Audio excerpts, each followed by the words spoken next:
I think we're live. Welcome, everyone, to this month's Public Health Roundtable discussion. We are going to be chatting about the topic of Heart Health Month. And I just realized that you don't see our names. There you go. My name is Dr. Charlotte Hughes Huntley, and I am joined by this wonderful panelist, Erica Horn. Erica, how are you? I'm doing good. Today's been a good day. I can't complain. How about yourself? I am good. The day's been interesting. Had some in-person meetings, then transitioned to home office to do some virtual meetings. So it's just been a busy morning so far. But I'm excited to really dive into the topic for this discussion Same. and share about, really just kind of open it up. What are some of the challenges, maybe some of the parts that we can address?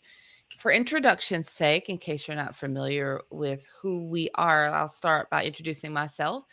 I am Dr. Huntley. I am the CEO and founder of Dr. C.H. Huntley LLC. We are a public health consulting firm. We specialize in epidemiology and we support large nonprofit organizations and some government organizations that specifically focus on BIPOC communities. And we provide support in the way of helping them understand and communicate their data and their health information in plain language.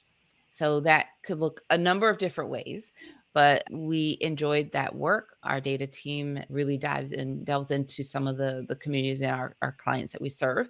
I'm also the host of the Public Health Epidemiology Conversations podcast. If you're not familiar, make sure that we put a link somewhere in the comments so that you can easily find it. You can also just search it on any podcast app that you are using and it'll pop up. We have a new episode every Tuesday, so we hope that you'll check that out. Erica Horn is awesome. I can tell you that, but I'm going to let her introduce herself to you as well. Hello, everyone. My name is Erica Horn, as stated. I am the CEO and founder of Akiri Consulting. We are a new business, and what we do is provide support to faith based organizations, community based organizations, nonprofits, with regards to program planning for health events and providing support for strategic planning and just all things related to trainings when it comes to mental health trainings and kidney coaching and just providing support for those organizations and for the communities that they serve. So we're able to come in, help you plan the event that you're trying to plan, and speak at those events if needed, and provide those trainings as they are needed as well. So that is what we do at Akiri Consulting. I am such a fan.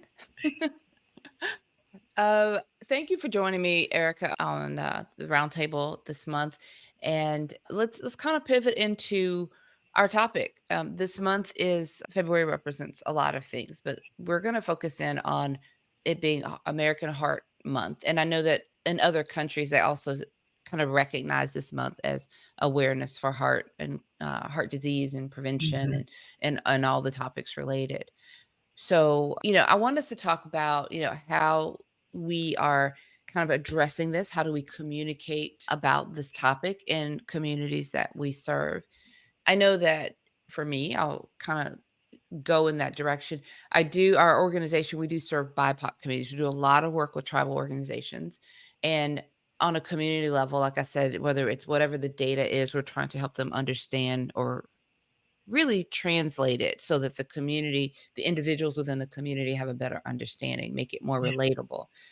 But I think what I wanna kind of talk about from my perspective I talk about these communication tips and, it feels like overload, but I often see these organizations with big hearts, well-intended folks, and we're talking about a lot of government organizations as well, public health departments.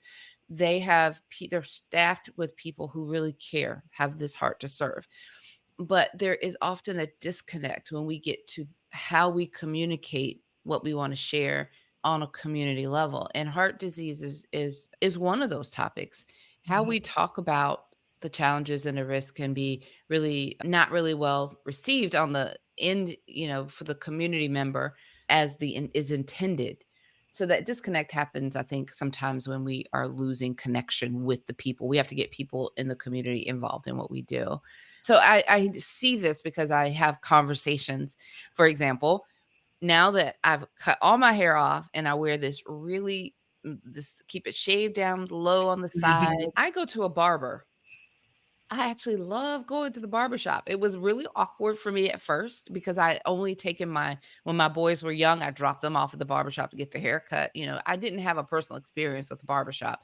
But I was welcomed in, and they take really good care of me, and while sitting there, there is all this conversation that happens. I am a trusted member of the community in the barbershop, so they don't filter anything for me. Sometimes I wish they would, but I'm hearing things, and I'll get questions because they trust me and I'm there, and my nickname there is Doc. They don't call me Dr. Huntley, they don't call me Charlotte, they call me Doc, and that's fine. Mhm.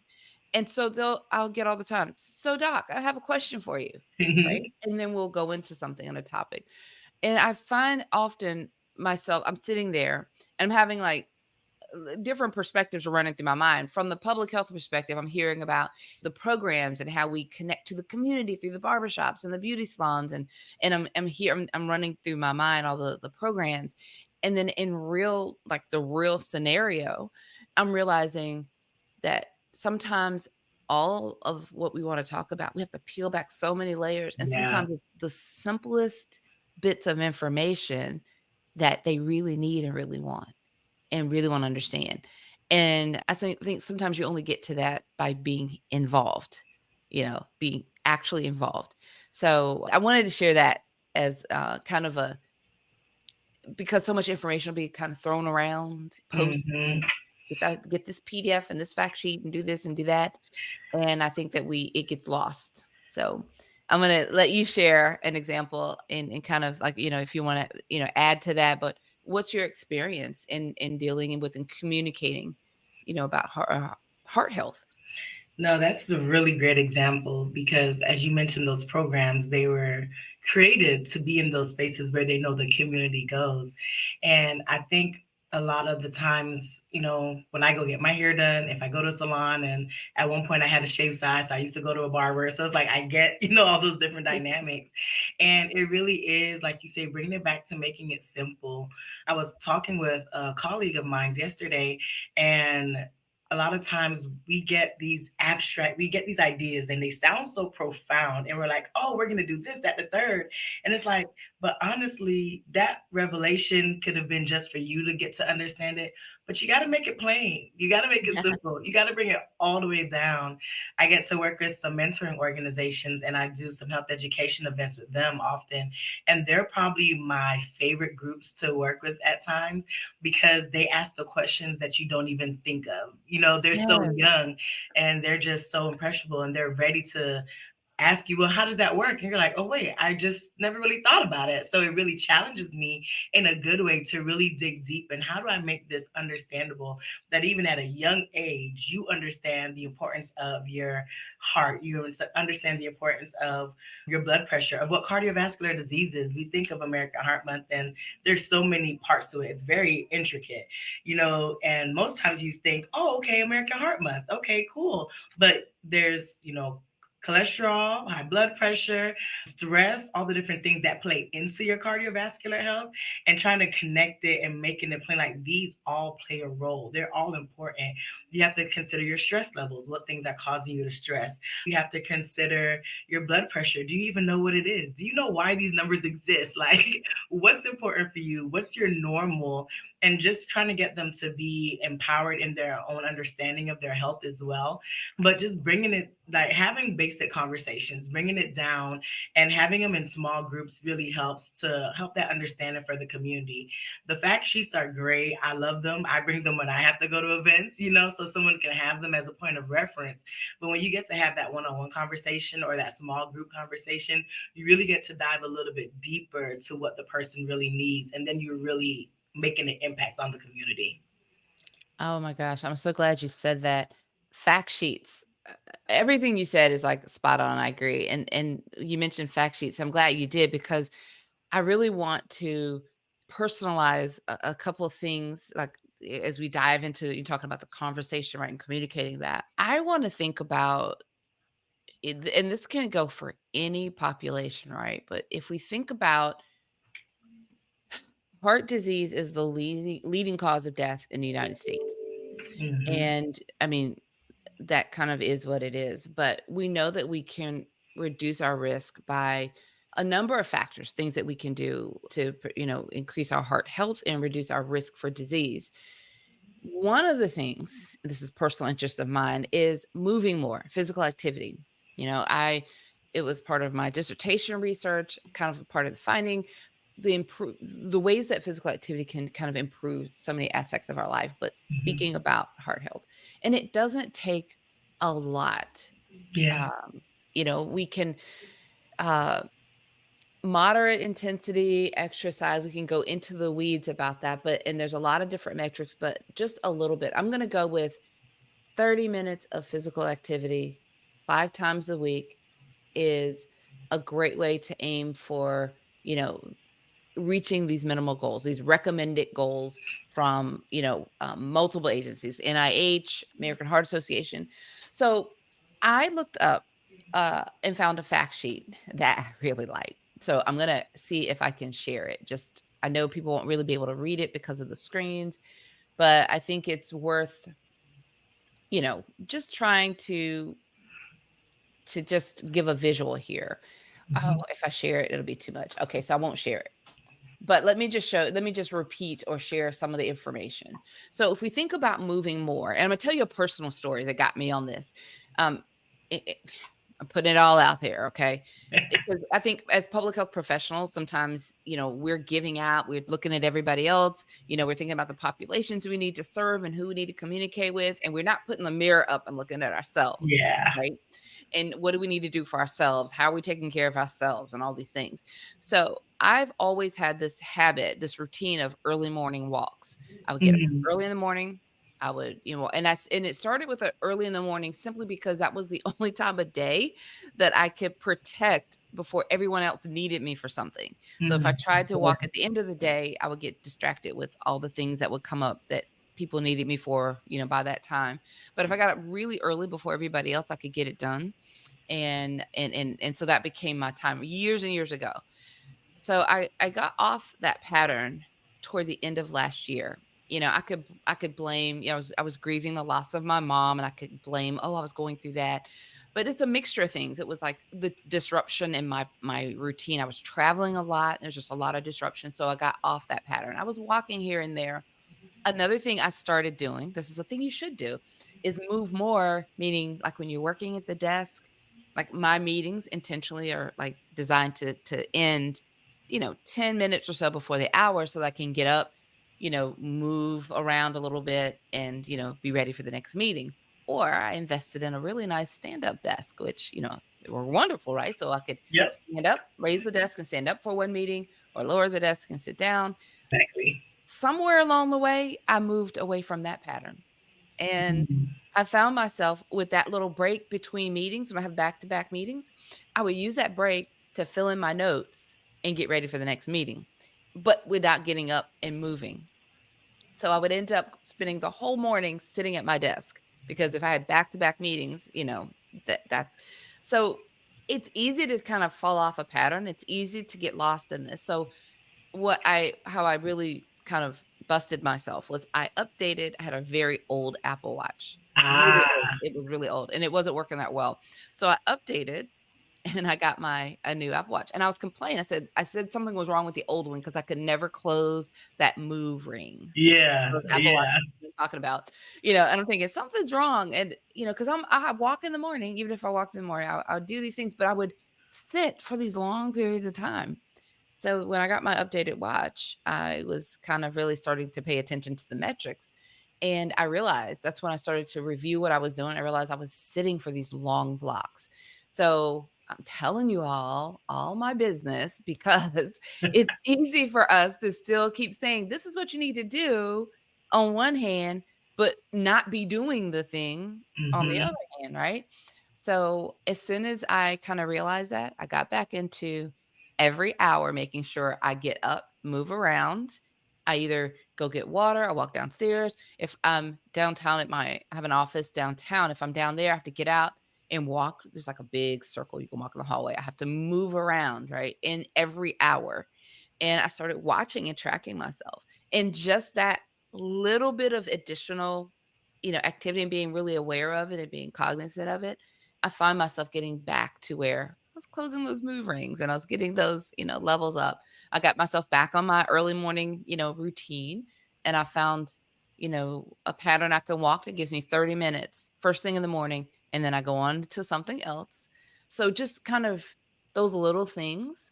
The whole moral of all that is it's easy to get off track and we won't realize we're off while we're busy telling other people what they need to do. We can personally not be doing it, but it's also very easy to get back on course and to insert some of those things in. So that's me on that. What are your thoughts?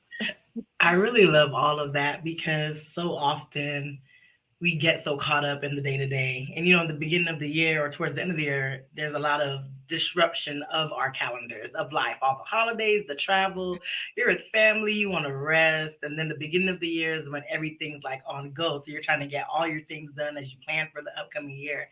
And I recognize even for myself, like my Apple Watch, it would be easy to say, oh, well, I'm just going to lower the amount of hours I want to be in my goal. And I was like, Right. no, because that's not helping you. So, Right. literally, that reminder that pops up, hey, you haven't moved in this past hour. It's such a beautiful conviction because I'm like, what? I need to Yeah. be moving and I'm not moving right now. I'm not Yeah. standing.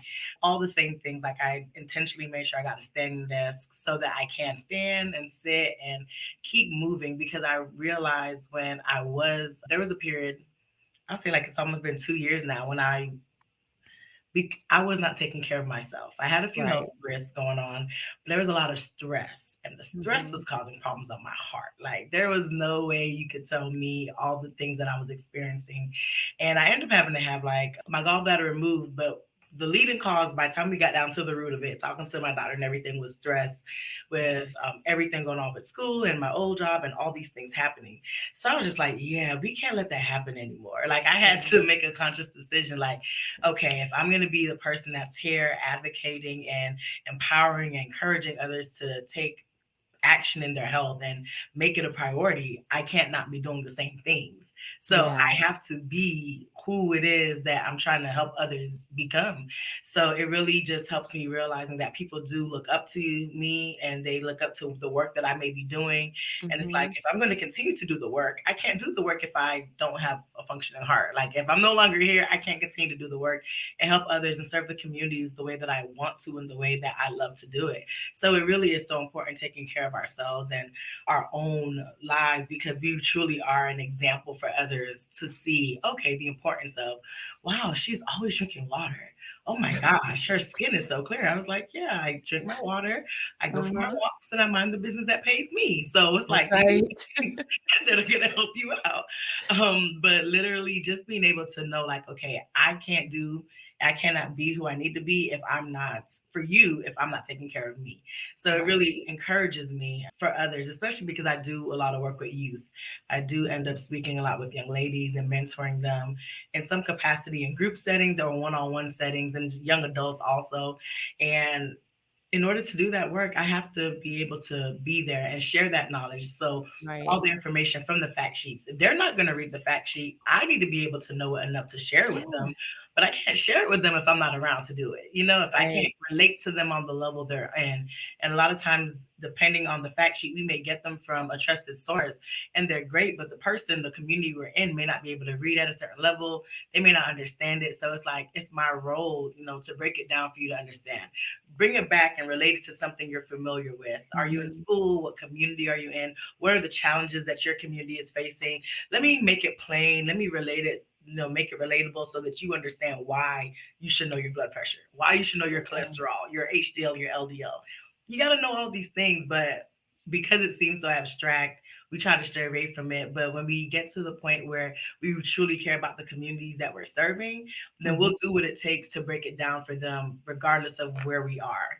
And I Yeah. think that's another part, the disconnect that we sometimes see with community and communications is we're not speaking on their levels. We're not speaking from a perspective that they understand. We just stay where we're comfortable in and we're siloed into public health sometimes, but we aren't in the community enough to be able to know this isn't going to resonate well because they don't understand this example. What example works for them on one side of town may not work on the other side of town. So actually being involved in the community and seeing what works, who are those key stakeholders in their community, how do we actually get in to talk to them, and what is going to be relatable to those that we're serving. Like those are all key, especially because it's the number one leading cause of death. Like you said, Exactly. like Yeah. we all are guaranteed to die, of course, but if we can minimize the risk, if there's something we Right, can do exactly. to prolong our life, then why not, Yeah, exactly. Exactly. This is a part of, this adds into that being relatable to the communities we serve. So when I talk about what I'm personally doing, even when I talk about, very openly about when I mess up, but I'm relatable. I can connect and it's very genuine. I want to share. I was going to try to share my screen earlier and I didn't test it out. So I don't want to accidentally mess it up. You guys see stuff like you really not interested in seeing. But I wanted to share some fact sheets that I found to be really well done. There's a collaboration, their logos on the bottom, but it comes from healthtruth.gov.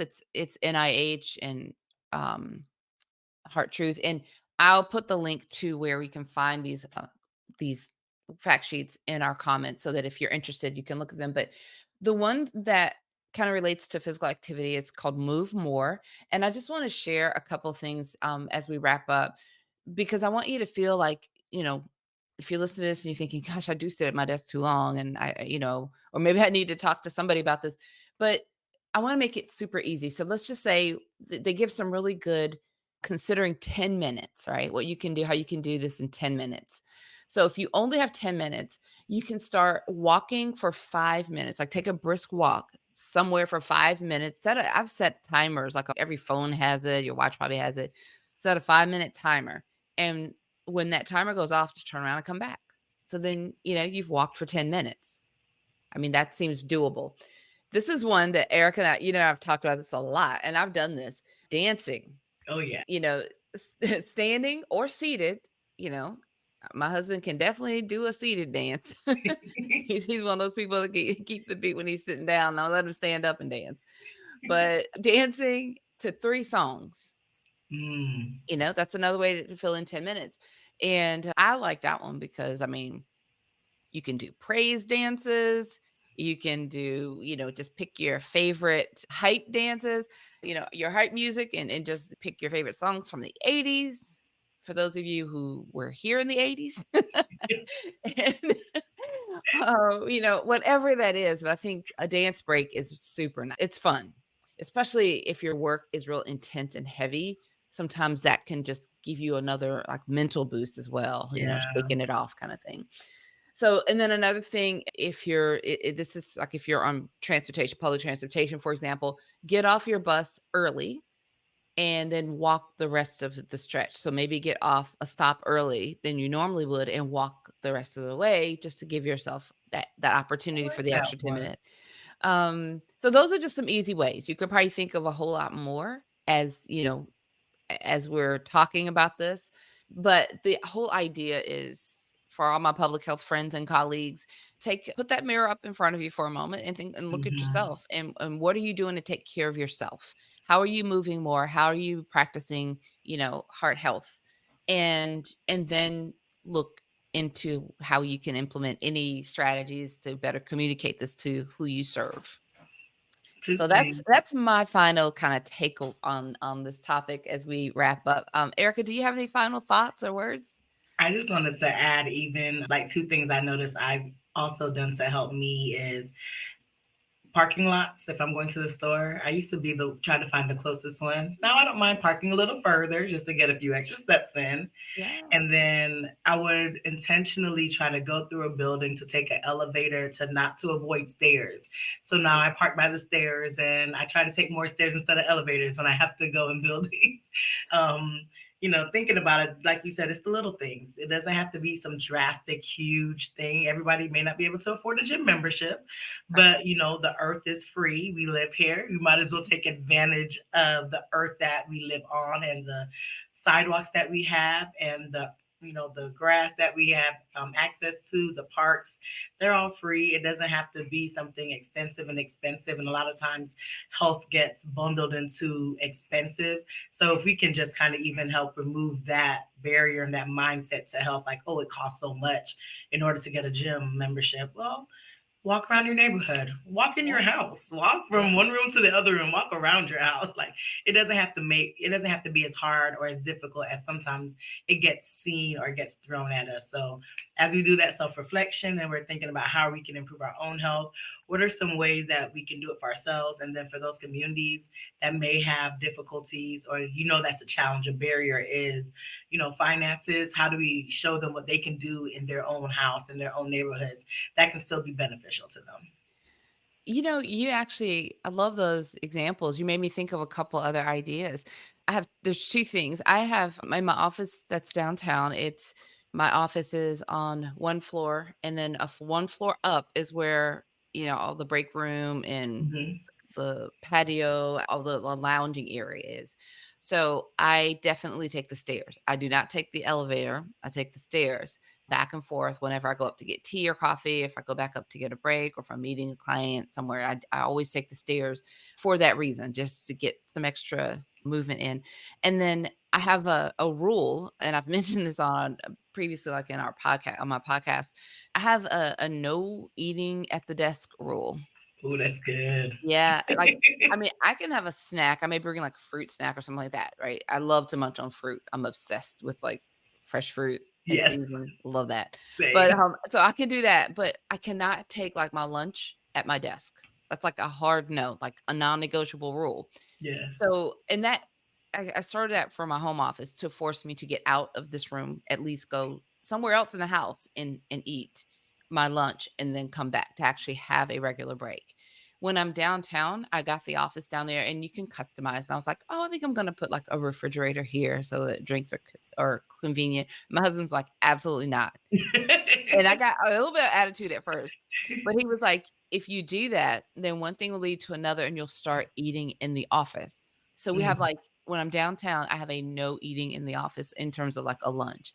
yeah, So that I will pack my lunch often. Even if I DoorDash my lunch, I have to go into the other break area on the floor up, take the stairs up, and eat my lunch. I love that. I only had a few times I broke that rule. Once was when I was actually working and sick, and I didn't wanna be around other people while I wasn't really quite feeling well, so I stayed in my own office.